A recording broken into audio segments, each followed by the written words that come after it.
नमस्कार। राष्ट्रीय पर्व 15 अगस्त बस दहलीज पर ही खड़ा है।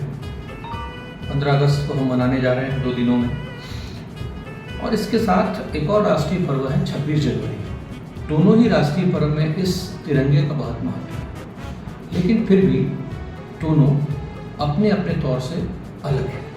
अब ये अलग क्यों हैं, आइए हम जानते हैं। जैसा कि आप सभी जानते हैं कि 15 अगस्त के दिन ध्वजारोहण किया जाता है।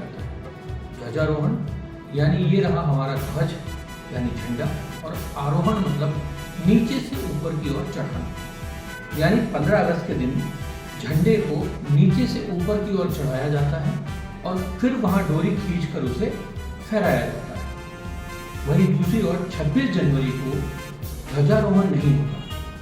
26 जनवरी के दिन होता है ध्वज को फहराया जाना, यानी झंडा पहले से अपनी जगह बंधा होता है और मात्र डोरी खींचकर उसे फहराया जाता है। ऐसा क्यों?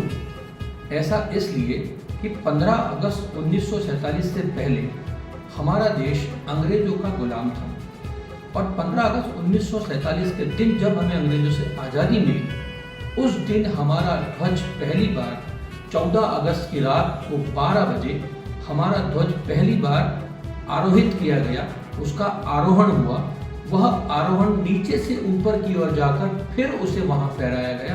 तो यह निशानी है एक नए राष्ट्र के जन्म लेने की, एक नई सत्ता के जन्म लेने की, और संप्रभुत्व राष्ट्र का अपने स्वयं के ध्वज को सम्मान देने का। वहीं दूसरी ओर 26 जनवरी को ऐसा कोई बात नहीं हुई रहती कि हम उस दिन आज़ाद हुए, या हमारे गुलामी की जंजीरें टूटी, या हमने कोई नया देश या कहीं और हमने अपने देश में मिलाया ताकि वहाँ हम ध्वजारोहण कर सकें। वैसे भारत की संस्कृति भी नहीं है ये। खैर, मुद्दे की बात करें तो 26 जनवरी को हम पहले से ही एक संप्रभुत्व राष्ट्र थे, लेकिन उस दिन 26 जनवरी 1950 के दिन हमने हमारा संविधान अंगीकृत किया।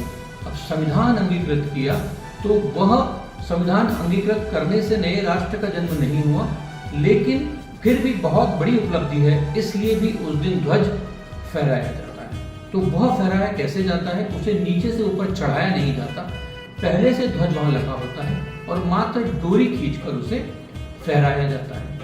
अब जैसे परंपरा रही कि 15 अगस्त के दिन प्रधानमंत्री जो है लाल किले पर ध्वज फहराते हैं, तो जब राष्ट्रपति का पद निर्मित हो गया तो इस परंपरा में एक नया आयाम, नया पहलू और जोड़ दिया गया कि 26 जनवरी के दिन राष्ट्रपति जो है, जो कि तीनों सेना के अध्यक्ष भी है, राष्ट्राध्यक्ष भी है, वह ध्वज को फहराएंगे और तीनों सेना की सलामी भी देंगे। तो ये रहा अंतर 15 अगस्त और 26 जनवरी के दिन इस प्यारे तिरंगे के सम्मान देने के तरीके का।